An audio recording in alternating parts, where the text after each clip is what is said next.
En fait, il faut savoir que La Petite Mort 1, normalement, c'était qu'un album. Et lors de la première dédicace de La Petite Mort 1, lorsque je discutais avec les gens qui me posaient des questions, il y avait tellement de gens qui attendaient qu'il y en avait que lorsqu'ils arrivaient à moi, ils avaient lu l'album. Donc du coup, déjà, je commençais à parler de l'album. Et quand ils me disaient, oui, mais pourquoi le père, tout ça. Et là, je commençais à expliquer la suite de l'histoire. Et je me suis dit, il y avait mon éditrice qui était là, qui faisait des photos, et je lui dis, bon, en fait, je crois qu'on peut faire 2 autres tomes. Du coup, j'ai commencé à bosser, j'ai mis à peu près 8 mois sur le tome 2. Et puis il est sorti en octobre là, et c'est un album un peu plus sombre, mais bon, c'est normal vu que dans mon idée, on grandit et on suit La Petite Mort comme quand on suivait Sangoku dans Dragon Ball, qui grandit, qui se marie. Moi j'avais kiffé ça quand parce que quand je suis devenu ado, c'est là où il commençait à être en couple et tout ça. Enfin, j'ai grandi avec Sangoku quoi. Et du coup, La Petite Mort grandit. Le 2e album, c'est l'adolescence, et le 3e album, ça sera l'âge adulte. Là, je suis en train de le dessiner. Je suis à la moitié là. En fait, l'adolescence, mon adolescence a été un peu nulle. Je pense que l'adolescence de la plupart des gens a été un peu nulle parce que c'est le moment où on change physiquement et souvent on ressemble à rien. C'est le moment où on est confronté aux autres et souvent les autres sont méchants parce qu'ils n'ont pas confiance en eux. Nous, on n'a pas confiance en nous et on a l'impression d'être le pire adolescent de la Terre, comme tous les adolescents. Mais ça fait que personne ne s'entend et c'est un moment pas trop cool de la vie. En plus, bon bah moi, La Petite Mort quand même, son boulot ça va être de buter les gens plus tard. Donc ça l'aide pas vraiment au collège, tu vois. Donc c'est ce que je voulais faire ressortir. Et ce que je voulais faire ressortir aussi, c'était le côté injuste. C'est-à-dire que les gens ont la mémoire courte. C'est-à-dire que tu peux aider des gens, mais très vite, ils vont oublier tout ce que tu as fait de bien pour eux. Et s'ils arrivent à des places au-dessus de toi, ils vont plus faire cas de toi. Oui, c'est un côté sombre de la vie, mais La Petite Mort est tout le temps un peu noire, un peu sombre, mais toujours juste. Tu vois, j'essaye de faire des choses qui arrivent réellement dans la vie. Et La Petite Mort, c'est moi, c'est ma vie. Et moi, j'ai un problème. Il y a une phrase de Brel qui résume beaucoup ma vie. C'est finalement, il nous fallut bien du talent pour être vieux sans être adulte. Et moi, je suis entre l'enfance et les vieux. Je bois pas d'alcool, je fume pas, je vais me coucher tôt, je fais chier tout le monde, mais en même temps je joue avec des Lego, j'aime faire des bandes dessinées qui parlent de caca, et j'ai jamais été réellement adolescent.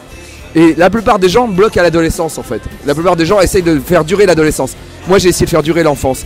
Et La Petite Mort, quand elle montre la licorne sirène à son ami Ludovic, c'est ce que j'ai vécu avec Monsieur Poulpe lorsqu'il est parti travailler pour Canal. Moi je voulais continuer à m'amuser dans une cave avec lui, à faire des conneries en n'étant pas bien payé. Lui il a commencé à vouloir devenir adulte. Et moi je lui dis mais rappelle-toi, c'était bien, c'était rigolo. Et non, il faut qu'on passe à autre chose. Et moi je suis resté avec mes petits dessins et lui il est parti. Attention, il a tout à fait raison, enfin il fait ce qu'il veut, tu vois, mais moi ouais, je suis profondément enfant. Et parce que je sais que l'enfance c'est l'imaginaire. Et l'imaginaire c'est mon super pouvoir. Et je peux pas perdre mon super pouvoir. C'est la seule chose qui fait que je suis un peu différent des gens. Sinon je suis un chauve d'1m60. Donc faut que je garde l'imaginaire. Donc je garde l'enfance. Ouais, bien sûr. Ah bah alors depuis que je fais La Petite Mort, je passe mon temps dès que je vois des bouquins sur la mort ou sur Wikipédia, je sors des trucs, je lis tout. Alors après les gens ils trouvent que je suis un mec chelou, mais je me renseigne artistiquement. Mais ouais, en tout cas tous les poissons qu'il y a dans La Petite Mort, tout le peuple poisson qui apparaît ont des prénoms qui sont liés à des gens morts de manière conne. Le premier c'est Petit Greg, bon bah le petit Grégory, t'as Tycho Brahe qui est mort en se retenant de faire pipi parce qu'il était dans le carrosse du roi, il n'osait pas lui dire, il est mort d'une septicémie à force de pas uriner. T'as Hans dans le prochain album qui arrive, qui est un mec qui est mort en marchant sur sa barbe. Il s'est cassé la colonne vertébrale, c'est le mec qui avait la plus longue barbe du monde. Enfin voilà, j'ai plein de j'essaie de me renseigner sur les morts débiles parce que la vie des fois est vraiment injuste et on meurt de manière vraiment conne quoi. Le tome 1 était le tome 1 de La Petite Mort, c'était vraiment une architecture du gag de l'histoire, du gag de l'histoire.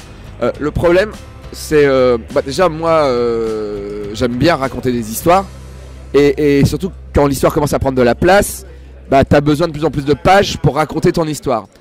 Ensuite, des gags liés à la mort assez cyniques, c'est très dur de ne pas être répétitif. Et dans le tome 1, j'ai déjà fait le tour d'énormément de choses. Dans le tome 2, il y avait des petits gags encore, mais je veux pas me répéter, tu vois.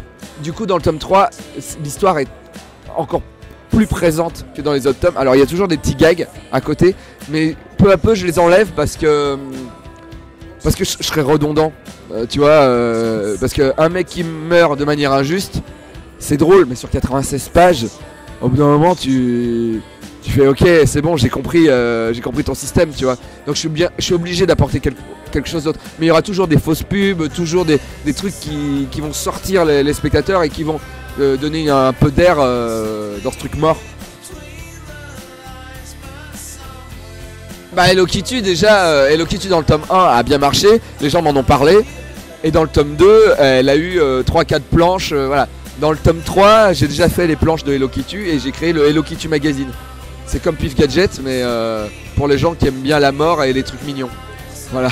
Et voilà, je me suis éclaté. Dedans, tu apprendras comment faire l'autopsie de ton chat à la maison avec l'aide de tes parents, avec des ciseaux. La réalité augmentée, ça, même je pense, ça a aidé La Petite Mort à se vendre au premier tome. Le tome 2, on a eu des problèmes au lancement, je crois que maintenant ça fonctionne. Et je suis très content des bonus du tome 2 parce que j'ai fait vraiment un making of où je me filmais au jour le jour lorsque je fabriquais la BD. Et donc on peut voir l'auteur de BD sur 8 mois de création en train de galérer. On voit quand mon disque dur plante et je sais pas si je vais pouvoir récupérer les 40 pages que j'avais dessinées. Et tu vois, voilà. Le tome 3, pour l'instant, j'ai rien filmé. Je sais pas encore ce que je vais faire. J'ai quelques idées. Il y aura des bonus de jeux vidéo, je verrai. Et en tout cas, je suis en train de bosser sur un jeu de société qui sortirait à peu près en même temps que le tome 3. J'ai un projet avec Lewis Trondheim pour une série pour Nouvelles Écritures, en ce cas de Nouvelles Écritures. Bon, pour l'instant, on a été payé, mais uniquement pour l'écriture, donc je peux pas dire si ça va être filmé, donc je peux pas dire que ça va arriver, mais c'est une série de robots, ça s'appelle Reboot. Et c'est 6 épisodes de 10 minutes. C'est de la SF française régionale. Voilà, ça va. J'aimerais bien faire un truc qui ressemble un petit peu à Striptease, mais mélangé avec Battlestar Galactica. Oui, je vais faire une BD chez Spirou qui va s'appeler le Renard, la Poule et le T-Rex avec Julie Gore, au dessin et moi au scénario. Il y a une autre BD que je suis en train de faire qui s'appelle Dieu n'aime pas papa, chez Delcourt. Puis une autre BD qui va s'appeler Relation Cheap, que je fais avec Hello Sterve, qui va être de la drague nulle par internet.